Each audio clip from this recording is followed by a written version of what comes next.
Hi, my name is Sarah Maloney, and I'm going to analyze a scene from the 1986 British-Japanese film Merry Christmas, Mr. Lawrence. Lawrence! Merry Christmas, Mr. Lawrence. Directed by Nagisa Oshima, it stars two respected popular music artists, David Bowie and Ryuichi Sakamoto, and Tom Conti and Takashi. The plot is unusual for a prisoner of war film, as the main objective isn't the characters trying to escape, but illustrates both the culture divide and the difference of honor in battle of the British and Japanese soldiers. It's set in 1942 Japanese camp on Java. There are two main relationships in the film between Lawrence, a sensitive bilingual trying to translate not only the words but the values of the two races. They were a nation of anxious people, and they could do nothing individually. And Sergeant Hara, who's a streak of sadism and a scourged coat of pride. And then Jack, a very upper crust, duty-bound, guilt-ridden, and with Captain Yonoi, a warrior of class, presents himself to be filled with pride and glory, but also racked with guilt, like Jack. If you defeat me, you will be free! Director Oshima was known in the 60s for his controversial films such as The Realm of the Senses, which a love affair between a businessman and a geisha ends in a bloodbath. He's clearly fascinated by the relationships between authorities and victims. The film is way ahead of a stereotypical war film because of its profound understanding of its clashing cultures and the hatred that drives them and the love that redeems its hostile nations. In this early scene of the film, Captain Yonoi is being called to take attendance to a courtroom to see a captured British soldier. The camera follows Yonoi from the front to the back of him. Yonoi is surrounded by soldiers who all have a devotion to Bushido and Samurai Code, which is honorable to die in the battle of your fellow soldiers.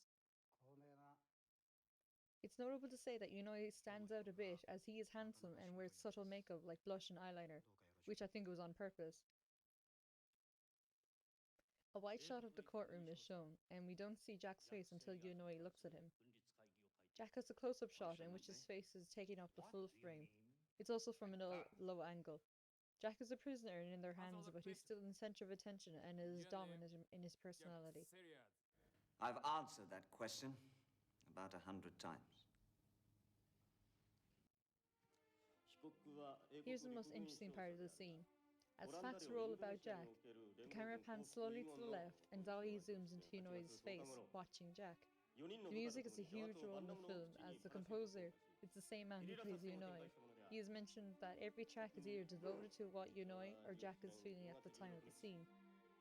All of the tracks have all related names, which is a nod to the name of the novel, The Seed and the Sower, and this violin track is called Germination. Sweet and also sad violins play as this unusual shot plays for 47 seconds. It's so subtle and odd portray of how Yonoi is fascinated and ultimately falls in love with Jack and his presence. Reference back to the track named Germination as the log grew from this scene. Accordingly, The sweet scene is sharply cut and ends with the mention of the death penalty and returns to Jack's point of view, where it is back to a close-up shot and the music is skeptical and sharp. The conversation continues with Jack explaining his actions in battle.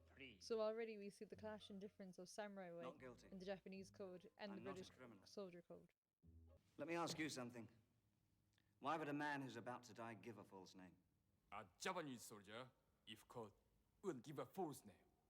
But then, a Japanese soldier would never submit to being caught. He would prefer to die.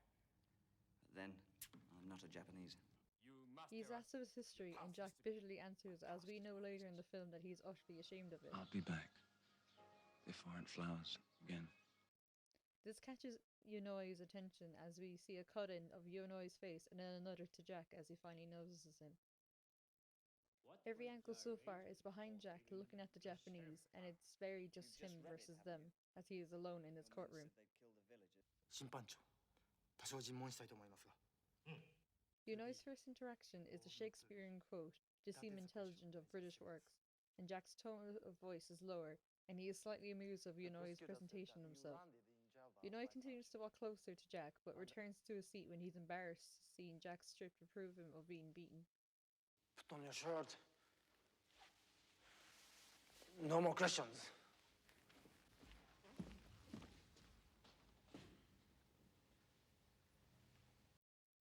The courtroom scene ends to a high-angle shot where Jack is still presented of being alone in this battle. He's in the center and it's a lonely shot as he is isolated in a foreign country, only to be told that his life sentence is postponed. This shot is also similar to the final scene with Hara and Lawrence, where it's also quiet and lonely.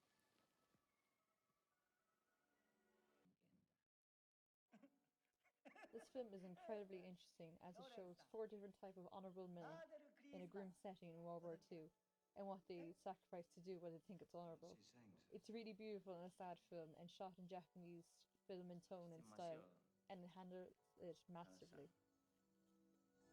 忘れクリスマスサンタクロースのことですね。今夜私ファーデル